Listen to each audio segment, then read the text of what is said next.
Koutruk Senjam Chirang maning chingthakta Leiriba kunganithoi Suba Assam Rifles Asi Atoppa force Amana sindoktriba phaoba Koutruk amadi Senjam Chirang tangdu leitana hingba ngamlaroi haina Senjam Chirang Kounu Leima Chanura Marup ki Secretary H Ambrapati na phongdokrakli Senjam Chirang Community Hall da pangthokiba wakan mifam amada mahakna wafam asi phongdokladuna hai Senjam Chirang maning singkhong da Leiriba poultry farm asi mamang sahi gi me tareta kuki khulai paiba singna landaraktuna farm asi gi saru khara mai thaki masigi matung tarak padangarang ahing amuk kuki singna chingthakta kumtharaklaga farm asigi yengon khara amuk mai tharakibani hairiba mafam asi kunganithoi Suba Assam Rifles na santri ta du na ngak seliba mafam ni kunganithoi Suba Assam Rifles na ngak seliba mafam asida matau karamna kuki singna chingthakta kumtharaklaga maitei gi poultry farm asi mai tharam libano kuki singna mai tharakpa nongmai kapsilakpa matamdana mafam asida Leiriba Assam Rifles na tumina yengduna leidi maitei na kut halurga na Assam Rifles pulap kumtharaktuna khunja singda awaba piri nakal amatagi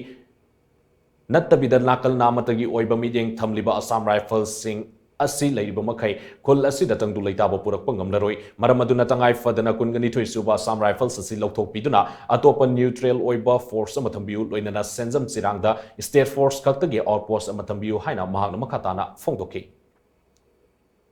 PS Hengmai PS ki makhada outpost amasu hanghaningi aduga loinana chigi Leiriba senten force sharp singche masi laukhoga mohutsinba ama thabiro aduga moina senten force thadaba yade hairaga su change tawbiyo haiba moi kuida